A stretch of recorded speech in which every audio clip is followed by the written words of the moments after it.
You're listening to Wild Things and Wild Places, a Muley Fanatic Foundation podcast that aims to discuss issues and efforts related to the Muley Fanatic Foundation mission, the conservation of mule deer, furthering the sport of hunting, and sound wildlife management. Everybody knows I'm a Muley fanatic. It's time for Wild Things and Wild Places. And here's your guide, Joshua Coursey.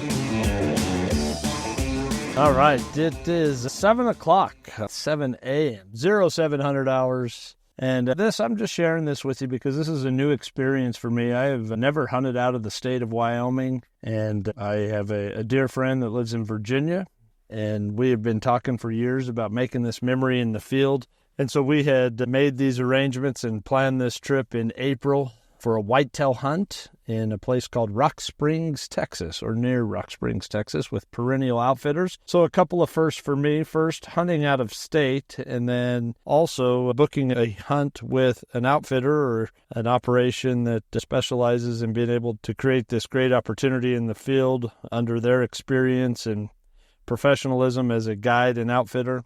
So I'm just now getting to Salt Lake City, getting ready to fly out here in just a bit. As luck would have it, inclement weather this time of year, never something that can be planned for.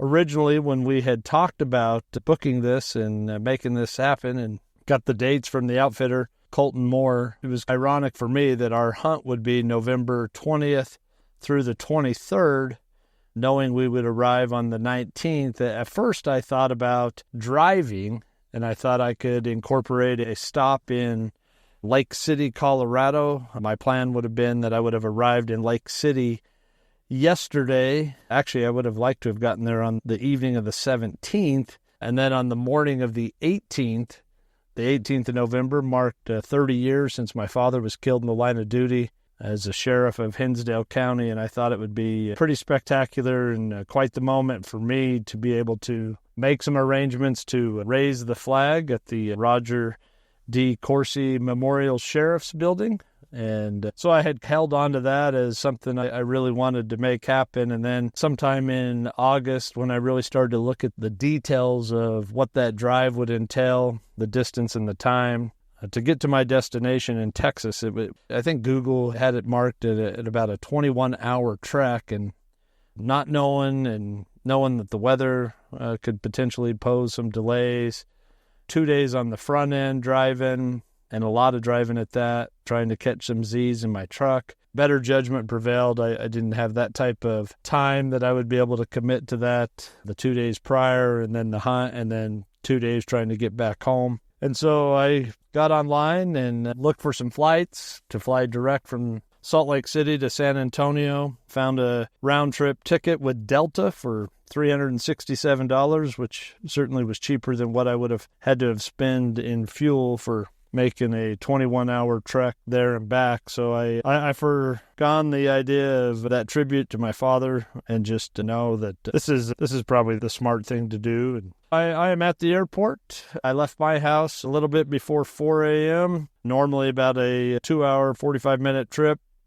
and I'm about an hour off that normal, just with the weather. Left my house at 9 degrees, and I'm now here at the airport in the parking lot, getting ready to walk to the shuttle and get into the airport and jump through the hoopla of TSA and get to the gate.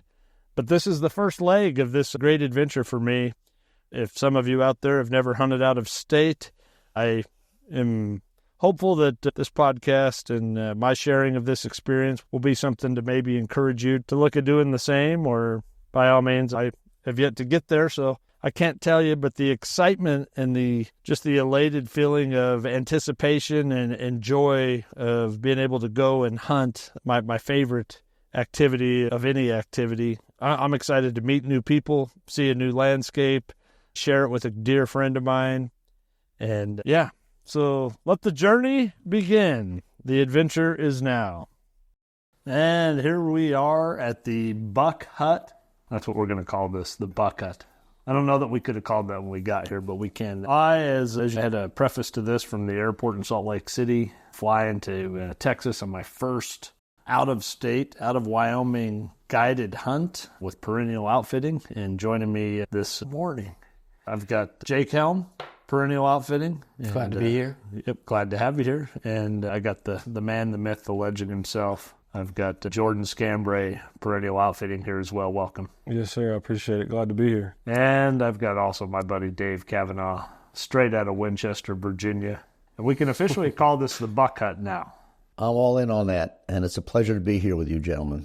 Thank you. And likewise. So we didn't capture getting here and some of the events that have led up to where we're at this morning. But Dave and I have both tagged out. Both of us, great experiences, tremendous whitetail. But let's talk a little bit about when you think of Texas and outfitting, certainly high fence, a lot of exotic stuff in this part of Texas. This part of Texas is, for locals, you just refer to this whole area as hill country. Yeah, that's correct. Yes, sir. And let's talk about if someone's not from here and they're thinking, I want to have an experience like this. What's your niche in this very competitive world for Perennial Outfitting? You guys have established an incredible reputation. I appreciate that. I would say, like, our thing that we do is, everything we do is low fence, free range, and we spot and stalk is the way we hunt all these critters. We're not hunting, for the most part, out of stands or feeders. Like, everything's, for the most part, spot and stalk. Unless you have certain situations where the best chance to kill a certain animal is he's coming to a feeder, then we'll take the opportunity. But 99% of the hunts we do are all spot and stalk, and then 100% of them are free range, low fence. Yeah, and I think that's worth mentioning. When you think of high fence hunt, for those, particularly a guy like me that's hunted Western big game all my life in Wyoming, you have this aura about a high fence hunt that it's, no matter how big the landscape is, you still feel like you're maybe hunting at a zoo. There is some containment there. There is a limitation to the fair chase element, if you will, about chasing your game and truly hunting your game to its end. But Jake, you've been with Perennial for a couple of years now? Yeah, almost 2 years now. All right. What attracted you to this operation, and what is your role? I'm a guide, and I love spot and stalk. I started guiding in Colorado, doing elk hunts and stuff like that. I started guiding axis hunts for Perennial. They're like a mini elk in so many ways, and so I love axis. I was raised here in Texas, so I'm used to being around them and stuff like that. Really just the aspect of being able to hunt big axis deer, free range, spot and stalk, and not many places around here can do that. Most of your other low fence axis operations are going to be sitting blinds, sitting feeders, that kind of thing. Jordan, obviously, you're a staple for this business. You have earned that opportunity within Perennial Outfitting. A Texas boy yourself, Southeast Texas. But, yes. Where do you put what you do with Perennial Outfitting in comparison to some of the other? We've passed a lot of country coming here. We're a couple hours away from San Antonio, northwest San Antonio, from that area. We've seen a ton of high fences, incredible country, not a lot of visibility, a lot of forage, and it's just very thick. But where do you put this operation in the mix of the industry? The thing that I love about what we do, of course, is the low fence, free range stuff. Texas as a whole just has a bad rap, I feel like, with people that aren't from here, that don't travel here to hunt often, with just the amount of high fences and everything. And have whitetail operations and all kinds of stuff. People don't realize the opportunities that are here for low fence hunting, and being able, as Perennial, kill big critters consistently, make a name for the low fence hunting in the state. We take pride in that, is I think foremost of what we do. Right, and you're not just limited to where we're at. No, sir. A large part of your operation is in West Texas. Let's talk a little bit about that, because that's a totally different game compared to what we've seen when we've been here all week. Yes, sir. So we have some property way out in West Texas by Big Bend National Park, and that's where we offer free-range elk hunts. We got mule deer out there, of course, javelina, and then we do a lot of sheep hunts out there, aoudad, and then we do offer a desert bighorn hunt as well. And all of that will be 100% free range as well. And when you talk elk, what gravitates to my mind as a guy who grew up in the heart of the Rocky Mountains, you think of Wyoming and Colorado. But Texas has some big elk. Yeah, there's some really big elk, and a lot of people don't even know that elk exist free range in this state, but a lot of people don't even know that the country they live in exists in this state. Like, I've showed you pictures this week and videos, like 90% of people, if I blindfolded you and dropped you off, like in a canyon that we have on the ranch called Bear Canyon, you would probably say you were in New Mexico, like at juniper-covered hills, like These are mountains. Big, tall mountains, yeah, not hills, like mountains. As real as it gets. So it's a great habitat for elk, and then, of course, sheep hunt. Doing a sheep hunt out there is as real of a sheep hunt as you're going to get. It's going to test you mentally and physically. You better enjoy the suck. Yes, sir. I think, if anything, reaffirmed to me, particularly, Cody Robbins and Brian Stevens, who just hunted with you. Brian was instrumental in even connecting me with you guys when I had mentioned to him, hey, Dave and I want to make a memory in the field together. We've talked about that for years, great friends, but we've never had that opportunity. I said, we're looking to do a whitetail hunt. And he didn't really hesitate. He was like, you need to reach out to Colton Moore of Perennial Outfitting. I think this would be the ticket for you guys. They run a good operation. It's going to be like what you're used to in hunting out west. It is spot and stock, low fence, free range. But seeing the pictures when they were here just a couple weeks ago, now they're second or third year here coming to hunt elk, him and Cody both, it reaffirmed to me that, and I've said this for a long time, that, man, elk can survive anywhere. You can lock them in a Connex box and they'll probably figure out how to survive. All right. Those critters are resilient. Yes, sir. And when you talk about the elk, that your state sees elk differently than any other state. You don't manage in Texas for elk. No, sir. The state doesn't really claim them as a native animal. They consider them non-native, which, doing research a long time ago, there was elk here called the Merriam elk, and supposedly they were all shot out, which, in my own personal opinion, I don't think all those elk were shot out of those mountains back in that long ago. The state really, down out west, they care a lot about the desert bighorn, reintroducing those. So some landowners with big tracts of land, like the gentleman that we hunt on his property, a couple of those guys took it upon themselves to reintroduce elk a while back, and now the elk population is tremendous. They thrive, don't they? Oh, yeah. Yeah. It is. I tell, and Cody and Brian, they can attest for it, and pretty much anybody that comes and elk hunts with us, it's probably the best elk hunt you'll ever experience in your life. It's just those elk are living like they should live. We keep everything that we do is really low pressure. You'll hear, in the prime rut, you'll hear 100 bugles a morning. I mean, elk are just out there doing it. It's super fun. So that's probably one of my favorite times of year is elk season. Yeah. For somebody who was looking to book a hunt with Perennial Outfitting, you hit on it just a minute ago. I just want to expand upon it a little bit more. That's one thing both of you have expressed to me. Colton puts a lot of pride in the business that he has built, that this is not just about take. You have a very limited harvest for a reason, and respect for the game, respect for the carrying capacity of the landscape, respect for the critters. It's very evident that the conservation that you have to the operation is a priority. It's not second fiddle to anything. That being said, you have limited opportunities because for those very reasons I've just outlined, but that does put you a couple years down the road if some of these opportunities are something you want to pursue. Yes, sir.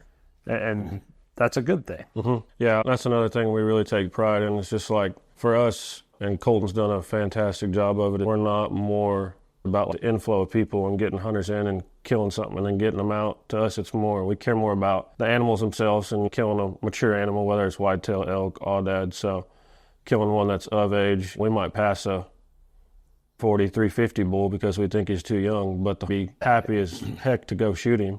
I think that attests to why we kill big critters constantly, is because we let animals grow to their maximum potential. No matter how much money you have, if you're allocated a management bull, you're not throwing $5,000 more to the pot to get a trophy bull. Yes, sir. This is what we got, and this is what we're going to do this year, and that's it. We do a lot of work to have boots on the ground and have cameras and everything like that, so we know exactly what we have on that property, and we're real careful about not overshooting and not shooting anything that is even a little bit on the young side. We would rather pass up a giant 350-inch bull. And that hunt you're talking about with Brian and Cody, there was a big 6x7. He was beautiful. We were like, we're not shooting that bull. Like, he's too young. We're giving him a year or two. That produces more big animals down the road and a healthier herd. Keeps the gene pool going. It does. Yeah. Yeah, speaking of that, you showed us some pictures the other night, Jordan. When you run into those critters that certainly classify that need to be culled for obvious reasons, that's part of the game management that Perennial Outfitting has beyond just putting hunters in the field for good memories and good harvest. Yeah, and then it just rolls right back into managing every herd, whether it's elk, axis, or whatever. It lets you grow bigger critters, and taking those bad genetics out is something that has to be done.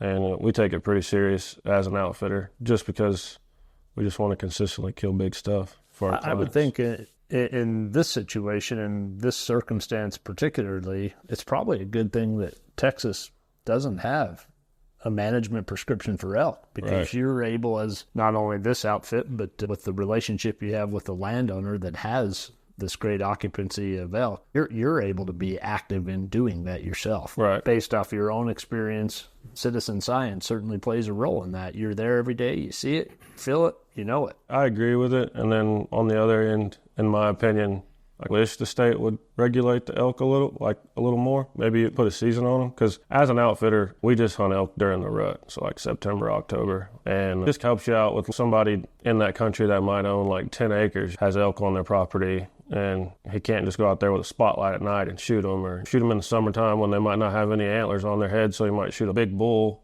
he thought was a cow. Maybe somebody that doesn't know elk like we do. It just keeps that from happening as well. Elk do not require a license in Texas, and there's not a season. You got to have, there's no tag required. Yeah. And no season. No season. It's 365 days a year. Sir. All right, well, let's get to the good stuff. I wanted folks to know what we're talking about and who we're talking with, because I do think that's an important part of this story. But as mentioned before, this is something I've been looking forward to, and I'll tell you, last night was no exception to the rule. There's always this Rolodex of great hunting memories you have, your first deer, your first elk, your first bow harvest, etc. Not having hunted whitetail until this year, and just harvested my first whitetail in Wyoming with my good buddy Rowdy last Saturday and his boy Basin, coming out of state for my first out-of-state adventure with a guided operation. Last night, I was like 6'4", and didn't harvest anything, but it was the experience. Unlike anybody else, I've watched several television shows. When you talk about whitetail hunting, I tend to gravitate towards Ohio, Southern Illinois, Missouri, Kansas. A lot of those type of activities are prominently promoted within those states. Hunting from a tree stand or a feeder or anything like that, and hearing the rattling, you just don't do that with Western big game. And to be able to see all of that and to have it be so intimate and up close, it was pretty incredible. In Wyoming, I have long felt that we've thought of whitetail as like the red-headed stepchild. They're just not a prominent big game ungulate within what we have. We just have a plethora of great big game. And man, you talk about getting hooked on whitetail. The hook is set. This is going to open up your playbook. Yeah, I don't know if my wife is real. No, I think Dawn is ecstatic for me. It's just, it's something new. But I went to bed last night. We seen the buck that I was able to harvest this morning. We're going to get to that in a minute. But seen in very last hours of the day, shooting light expired on us. We had seen this buck 712 yards away. I had ranged him. This is a buck that Jordan had on some trail camera, but had never seen him. This buck was elusive, and we were just hoping that he would present the opportunity for us to see him. And, getting to the rut, they certainly let down their defenses and have behaviors that make them a little more vulnerable. And it just didn't happen last night, but we got back to the truck, snuck out of there without blowing anything out. And as soon as the doors were shut, I was unloading on Jordan with excitement. Man, I couldn't wait to get you back to get to the truck and shut the door. Yeah. And it came to fruition this morning. We made a game plan last night, and we got out there, and it was not at all the plan we had. If I know that, I would have left my jeans on, not put my hunting clothes on. I would have gone out of bed. We didn't even get to make it to the plan. No, the sun hadn't even come up over the horizon. It was shooting light, but it was still, and you talk about beautiful sunrises and sunsets, hill country. Yeah, Josh, if I could rewind just a little bit before we really start talking about the hunt. So being an Easterner myself as a kid growing up, had the opportunity to look at many different magazines and outdoor stuff and look at Texas hunts. That was a pipe dream early on in life.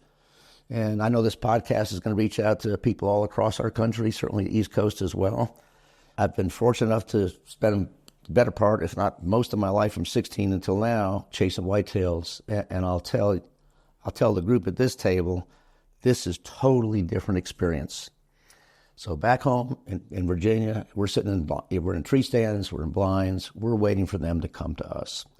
And when Josh reached out to me and talked about the ability to do a stalk and hunt in a non-high fence situation in Texas, man, all the red flags went away, and I'm signed up. And I'm so glad that we picked you guys to hunt with. And it was a real learning experience for me because spot and stalk is really what I love to do. We can't really do that back home. It's just not the way it's set up in the environment back there to hunt them that way. But the ability to do that here and to hear other exotics that are also available should a hunter want to come out here and hunt with you guys, low fence for exotics. It's year-round, to some degree, opportunity for hunters that want to experience this. Yes, sir.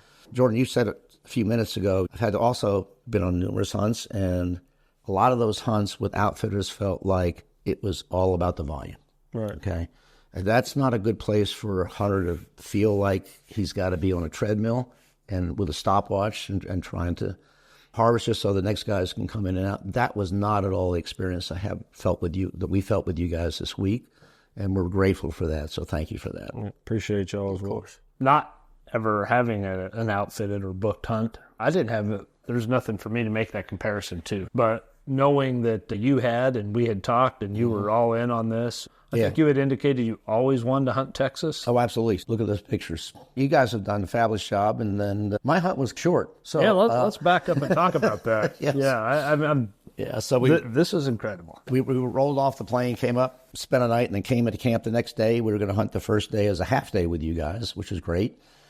And then I was fortunate enough to hook up with this youngster called Jacob. I'm curious on that. How'd that happen? How'd you draw the short straw? It was all good. And we got hopped out, got your gear together, started going through, doing the stalk routine, and trying to quiz you a little bit to understand really what we're looking at what the opportunities were going to be. Towards the end of the day, we had the opportunity to set up an area where we're seeing a little bit of movement. And then lo and behold, this buck shows up that Jacob said, we haven't seen that guy before. And he's got a lot of mass, and you need to kill that deer. It happened fast, good results. Oh, man, the mass on your deer. And the expectation of now that I realize what Texas whitetail should be, I am so glad. Nobody wants to pull the trigger the first 30 minutes or hour of a hunt, but I would not want to have done it any other way. Yes. So it was a beautiful deer. We're happy to have that experience. We've seen the last 2 days. We haven't seen a deer that compares to that deer in mass. No, it was a beauty, and I'm proud to be able to put that on the wall back home.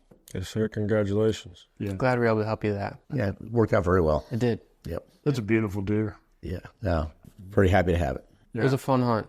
Short, but fun. Not how we expected it to go, but it was a fun hunt. Yeah, so on that note, Jake, when you made the comment to Dave about I hadn't seen this deer before, that's part of a low fence hunt or a free range. It's not like you know the inventory. You have a great relationship with the landowner that has a very large tract of land that's allowed you to have the lease or the privilege to be able to take hunters on this land. You limit it to 3 hunts this time of year. You're doing your job as a guide, trying to understand and pattern these critters to know where they're moving so you can put the hunter in the best opportunity for success. Ultimately, you do have an end product of what you're trying to achieve. You don't want someone to go home without tagging out. That's obvious. Yeah. But when you have a new critter that you hadn't seen, certainly it's giving you some indication that the rut is starting. Absolutely. And we're probably, are we still at what you would say the very early phase of the rut? With the activity we seen yesterday, it seems to me like estrus is there and the bucks they're getting vulnerable. I would say we're definitely getting close to the full swing of things.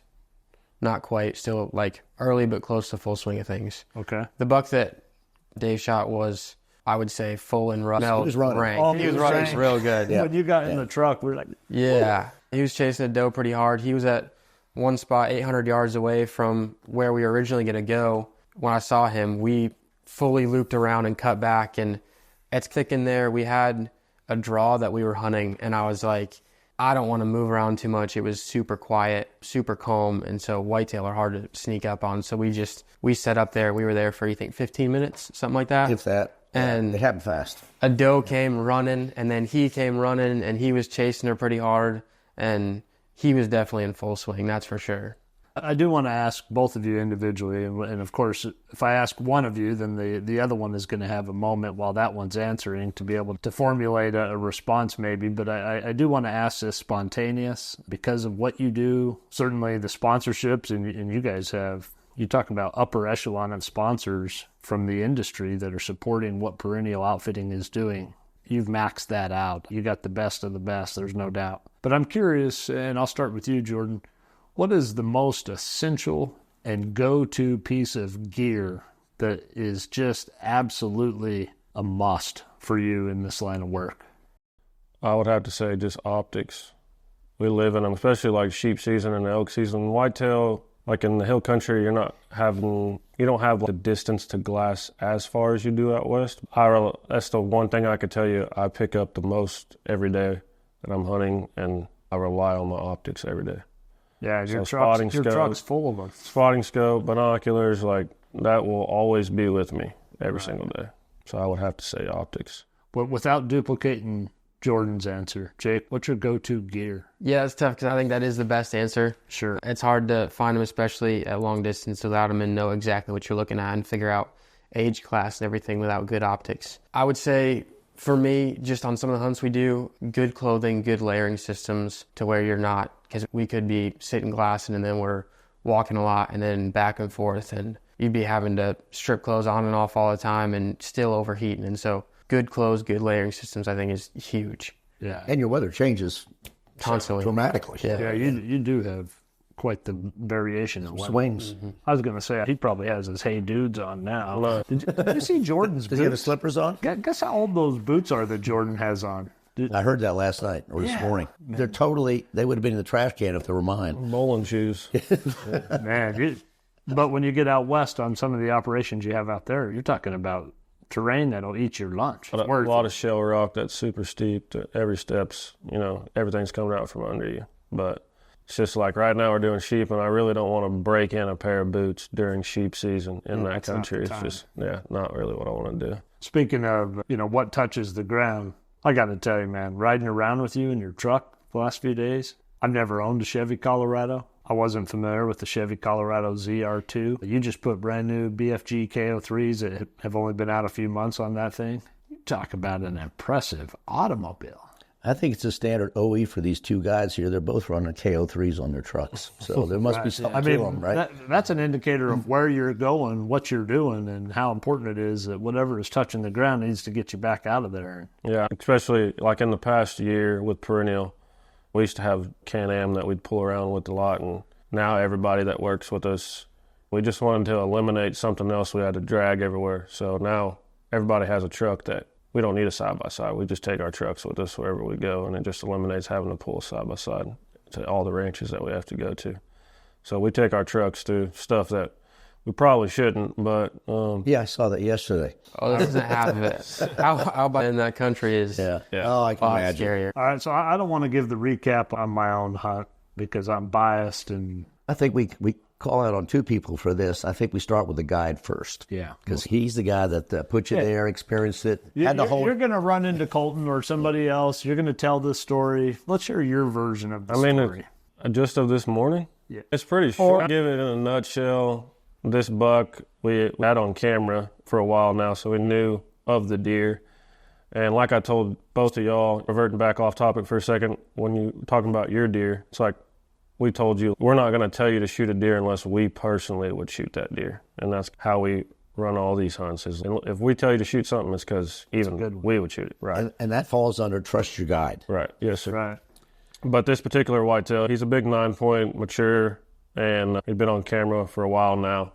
And he was living in what we call like the east pasture. This ranch has a bunch of cross fences and pasture separated because he has livestock like sheep and stuff. To be able to rotate his sheep to graze, he's got them all separated with just normal barbed wire fence. So this deer was living in what we call the east pasture, and we hunted in there. He was going to that feeder and then traveling a little ways and going to a different one. So the first couple hunts, we were glassing a big face on a hillside, trying to see if we could intercept them going between those two areas, and he popped up on camera in the east pasture, so we started hunting that a little harder. And then yesterday evening we had a really good sit, saw a bunch of deer. You saw him right at last light. Right. I couldn't see him from where I was. So this evening just made the same plan, is to just get in there where it's the rut, so there's no telling where he's going to end up. But that's what I considered his home, is in that pasture. So had not much of a wind at all, a south wind this morning, and eased up to the same parking spot we parked yesterday evening, and we got to go through a little gate to get into that pasture and walk up to the gate. We parked the truck, get out, and walk probably 80 yards from the truck, heading to go into the east pasture, and I just happened to look. It's shooting light, but the sun's not up, and so it's still like harder to see. I happened to see a deer standing under an oak tree in a little oak motte, and I picked up my binos and I looked at you and I was like, I think that's him. And I couldn't see much from where he was standing. He had a branch on his head, so I could just see about from his brow tines, a little past his brow tines and down. His big body, and he had like the same shape that the deer we were after looked like. And we sat there for a minute trying to wait for him to turn his head. And the longer I sat there and him just staring at us, I was like, man, when he does turn his head, I don't want it to be when he runs off. So we talked about it, and we're like, I'm almost positive that's him. I was like, just go ahead and kill him. The body on that deer. Oh, good sized body. Beautiful deer. And then you made a beautiful shot. He was quartered to us pretty hard, but you put it in the shoulder, and he went, 50, 60 yards and tumbled, rolled over. Yeah. Old Gunworks 300 PRC. Yeah, that's a weapon. Yes, sir. Yeah. You can never have too much gun. That's right. The Gunworks partnership is just one of many partnerships you have. You do offer that. I had visited with Colton about bringing my own rifle. Dave, you brought your own rifle. You wanted to be able to have that opportunity in the field to christen that rifle. You had never harvested with it. I found it very convenient, particularly after visiting with Colton, that we have these rifles here for a reason. They're available to our clients. That's a top-of-the-line weapon in the industry. Do all of your weapons have cans? We can put a can on every rifle that we have. Yeah, we don't necessarily always shoot with one, but if you're shooting our rifle, most of the time it's going to have a suppressor on it, and it just helps with the whole pressure thing of these ranches. We're super big into low pressure on all of our places, and it just adds another factor to keeping things low pressure. You don't have that big bang going off when you're shooting stuff. Yeah, so I'm going to let you finish the story because Dave and Jake, they had gone over to a different part of the land that we were on. Actually trying to keep eyes on the deer should come move in a different direction. So we were there to support you, Josh. So what? You answered the radio. Jake's radio. Jake was tied up with other important business, so it was important that at least somebody stayed on point. I did not expect to hear Dave's voice come back over the radio when I radioed Jake this morning to tell him we killed the buck. The steak fajitas, they go in, they got to go out. Had to talk to a man about a horse. Oh, my gosh. No, it was cool because Jordan, after I had dropped the animal, he looked at his watch and he tells me 6:54. And I'm just thinking, 20 minutes ago on our way here, I told him, hey, you just leave me here. You got other stuff to do. I know these other hunts you have coming up. I'm okay. I'm fine. Just leave me here. We'll figure out a meeting spot. I'll be back out tonight at the same time, same place. But isn't that the beauty of hunting? Oh, man. I mean, goodness sakes. Can't make a plan. You just have to take what comes your way and be grateful for it and be ready. And you guys were. I'm forever grateful. This was an incredible memory. Just the intimacy of being up close last night and watching what I would call 2 government issue or GI issue bucks, just small 2-3-year-old bucks, the 13, 14 does and fawns that were interacting in front of us, and how the relationship that they had, the one buck trying to get the one doe to leave her fawn and take care of some business. It was fascinating to me. And the critter has so much to appreciate and admire that I'm just like, man, I'm a whitetail guy. You certainly are now. We'll be hearing about this forever. Mule deer? What's a mule deer? Oh, no, I love mule deer. That's my first love. It's like the Dallas Cowboys. I love them in my Here womb. we go. Here we go. Which 2 Texas guys, I made it very clear the other night to ask about their football love, and they both were very quick to tell me they are not Dallas Cowboy fans, so I have not brought it up since. I mean, right now, I don't know if we were a Dallas Cowboys fan, if we'd admit it. Yeah, it's bad. They did just play the Texans. Being a Giants fan. So Got walloped. we know what that feels like. Yeah. Another great thing, Josh, about this location here and the ranches that we've been on, this is really for all age groups. We talk about spot and stalk. Whatever the legal age for a kid to hunt in Texas could certainly do this, all the way up to guys that are a little bit older. I don't want people to be intimidated that just when you talk about spot and stalk, it doesn't limit your audience. Be in reasonable good shape, you can do this. Depending on the animal you hunt with this, right? Whitetail's probably your least amount of physical aspects, spot and stock wise. Axis gets up there a little ways because, you know, the ranch that you went and shot a pig on, that's a little different country. That's a lot rougher. And hunting axis, spot and stock over there is quite a bit of hiking. But sheep hunt, that's a very physically demanding hunt. Well, that's not for a lot of your average hunter. You have to be physically. No, it's good to clarify that. I was referring to Colton is very good at, if you call Colton or me and book a hunt, it's whatever you're going to book. We're very good about explaining what to expect and the type of country that you're going to be in. Yeah, so you're not surprised or shocked when you get here. Yeah, you did kill a pig last night. Yeah, that's always been a dream as well, and that was a bonus and a great setup. Again, Jacob put me in a place that they had been seeing them, and there wasn't a peep of air, a bird flying, nothing going on, and as the evening wore on, off to my left, I thought it was a young, small black bear, and lo and behold, it all worked out. Chris and that Gunworks gun that I got earlier with you guys back in May. Yeah. Yeah, it was 2 shots, 2 kills. Yeah, it was a fun opportunity, and just, we're just leaving here on pins and needles. This has been a great opportunity. Yes, it has. And food's been great. Company's been exceptional. The accommodations have met every expectation, what limited expectations I had. Yeah, absolutely. Spending time with you was first and foremost priority. Yeah, it's been great. Cool. We love giving you a hard time about your iPhone 3. No, it's a flip phone. You keep calling it a flip phone. I will be updating next time we get together. Yeah. I'm due for an upgrade. So other opportunities, you've ran through some of them already, Jordan, but you do have axis deer, you have whitetail, you have elk, you have the sheep, black buck. We do offer a desert bighorn hunt. Porcupine? No porcupines. Talking about your house guest last night? Yeah. That was fun. Yeah. Yeah, I mean, you talk about memories. How many times have you been in a position where you had a porcupine 8 feet away from you? I've seen lots of porcupines. I don't see very many that high up in a tree, though. It was pretty interesting. Pretty much our gauntlet of animals is whitetail, axis, free-range black buck. Of course, all these are free-range. So whitetail, axis, black buck, elk, mule deer. We'd offer aoudad, desert bighorn, free-range scimitar, horned oryx. So we got quite a bit of critters that we chase. Keeps us busy. And the hunting is not in the fall. You were telling me earlier, Jake, when you were outside that you started hunting axis in May. Yeah, so we try to hunt our animals when they're rutting, around the rut time. And most of the axis do rut in the summer. They have a wide range of when they rut. The summer ones do. It starts late May and could go all the way into early August.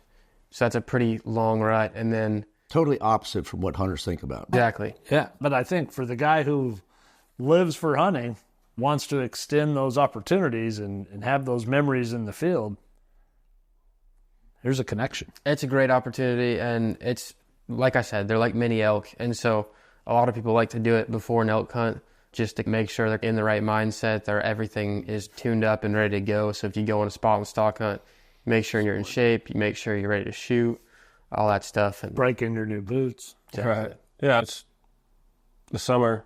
Nobody else really getting to hunt critters at that time of year. Right. So it gives a lot of hunters something to go hunt when normal seasons aren't open in most states to go chase anything. On that note, Jordan, what kind of time frame are you booked out on stuff where folks, if you're thinking about doing this, it may not be able to happen like right now? Like, yeah, what does that look like? Sheep's pretty good. You can call, and sheep and axis, sheep's probably the easiest one to book. Axis, you're probably going to have to book a year out. Elk's a year or 2 out. Other than that, whitetail's pretty easy. You could probably book it and get it for the season that's coming. But I would definitely call in advance on anything you book with us because our books stay pretty full. We have a lot of repeat clients and stuff like that. So yeah, you indicated last night that you guys don't do shows, right? Because you got a great repeat business and you got a good base, and it's all about demand, and you've got that. Right. Where do you see the business 5 years from now? I know you're an intricate part of this business, and you're within its decision-making team. Where do you take it? Really, not in a non-biased way. I guess I am a little bit because I work for it, but I think personally we're very top of the line in Texas outfitters, just to what we offer and how we do it. In 5 years, hopefully we have some more land and some more critters to chase. But other than that, we've pretty much checked all of our boxes. I think we're doing a really good job. I don't see any deficiencies that I could offer up, not being in that industry, just from a customer standpoint. Really, the question that I have with y'all is like, anything would you do different? Gosh, if you have to think about it that long, it's a tribute to really what you guys deliver. You know, as Josh said earlier, from my perspective, all of our expectations were met. Right. You guys delivered on that. To me, it's the hunters that, like y'all, that come in. Killing the animals a big part of what you're here to do. The whole entire experience of everything is almost, if not the same as killing the critter itself, sometimes even better, just the whole experience itself. Yeah. There was plenty of that. And I got the opportunity to hunt on 2 of your properties, and they're totally distinctly different, and that was fun to see. I felt like I better pack everything I would need for an overnighter in case those KO3s blew out or something. But it was pretty rugged back in there, but it was fun to see. I enjoyed that. It is rough country. It's really rough country. It's a good ways back in there, too. But a lot of animals live back there. That's a strange spot where you were at, because every now and then we'll see just about every kind of species that is in Texas, except like nilgai and stuff like that. It's at the coast. But every species that's around here we'll see come through there every now and then. And Sika, fallow, all sorts of different animals. And it looks like nothing should live there. The hillside is just barren. Bunch of rocks. Jordan, I have had a chance to ruminate upon your question, and I do think I have some feedback, and I think that only helps you. When you ask a question like that, I think it's genuine that you want that. Right. And over the course of the days that we've been here, I have repeatedly asked, what can I do? I think as hunters, we're self-sufficient by nature as people, and the answer has always been the same: nothing. I think you have to come up with stuff knowing that by nature we're wired like this as hunters. When your next group of hunters comes in and says, what can I do? You got to come up with tasks. you got to have a list of, there's some shit you can do. Yeah. Because when you're not wired to just sit and other people doing work or other people doing just duties, it's hard. It's hard to just sit back because we're just not wired to be that. Yeah, I look at it as we're a team, and team is both sides. Right. We're all working together for the same end goal. And if we can all chip in and make that process smooth out the edges and just all be one unit working together, you have a cohesive group that gets along well. It just makes the experience so much better. So we're, to Josh's point, at least from when we go on hunts, we want to do our fair part to help out. Yeah, we're not here to be weighted on hand and foot. And I get that's a service of your industry, the 3 square meals a day and all the other things. I think you guys exceed any expectation I could have had on that. I'd have been happy with bologna and bread. You wouldn't even need mayonnaise. I could wash it down with some water, but... I guess next time you ask me, I'll just respond and just tell you to talk to me while I do it. There you go. One thing I did observe, we have great Mexican food here. Man. We need to have more salsa for this great meal. So on that, between the bison burgers, the steak, and breakfast. Oh, breakfast was a home run. Every breakfast was to die for. You want to get out of the woods quicker so you get to that breakfast. Oh, and yesterday, Jake, when you called and said, there's a deer, there's a deer. We're in the middle of bacon. Yeah. We didn't talk about that deer, did we? Let's talk about that deer for just a second. Here was another deer that wasn't in the inventory. Something you've never seen before. Yeah, I was staying on that property longer, Dave and I were, because we had a spot that we weren't really getting many pictures of deer, so we were going to move that camera. And so I went towards the back of the ranch and grabbed that camera, and we went through a gate, and we were driving, and then up on that hillside, like 300 yards up, I just saw a deer, so I picked up my binos. I'm like, oh my gosh, that's a stud. He was super wide. I know he had at least 5 on one side. His other side was there 4 or 5, and he was chasing does. So we ended up calling them and seeing if they could get over there, and by the time they got over there, that buck had moved up, and I think he moved over that hillside because there's some trees in there, so it's hard to see. But it would have been hard to put a stock on that. It would have been tough. Yeah, it really would have. It was just a big enough deer to where, depending on what he did, it would have been worth trying something. Yeah. Yeah, I was in the middle of frying bacon on the Blackstone. Josh was arrowhead hunting out there. Yeah. Was that what you were doing? Tell me that part. That's where I found the point. Yeah. I looked up at Josh and I said, hey, you want to go kill a big deer? And we put the bacon on hold and jumped in the truck because we're staying on a different ranch than we're hunting on, so we had to drive a little ways to get to it. Just didn't make it in time. But all worked out good. It all worked out like it was supposed to. Yeah. Exactly right. No, gents, it's been an incredible experience. I think the one thing that I don't know that you have it as an expectation, but I think you certainly go into, at least I do as a man of faith, I just know that the people you interact with and the convergence of sharing what we have, it's not by coincidence or happenstance. It's for a bigger reason and because of a bigger reason, and I give all the glory to God for that. I know that when you build these type of relationships, it's not just a customer check box and you move on to the next. And so I'm just grateful for the opportunity that we've been able to meet, get to know each other, hang out. And to me, the most quality time you can spend is in the field, and we've done that together, and there's something to be said for that. And I'll forever have that in my mental Rolodex, and they're good memories that I'll recall repeatedly. And as I said this morning, I don't know that the last time I went to bed like I did last night, where like I close my eyes and things are just like racing in my head of excitement and energy, except maybe when I was 7 or 8 on Christmas Eve. It's pretty special. Feeling, yeah. Yeah, if you've never booked a hunt, you've never had that experience, wanting to do that, giving some consideration to it, I would strongly encourage you to reach out to perennialoutfit.com. Check them out on the website. The contact information's there. I would reach out to Jordan, and I'd get you a hunt booked. I'd get on the books. Make this happen. And if you know a non-hunter, as we always talk about how important it is of our heritage to be in the field and to create these memories, and how important this is as a heritage to us as a people, take a non-hunter. No matter what your experience is in hunting, I can assure you that you would come away from an opportunity with Perennial Outfit as a great memory and something you'll be proud to have done. So, Dave, final thoughts? When are we coming back? When you write the check. Thanks, guys. It's been a real pleasure meeting you, learning from you, and you run a top-class operation.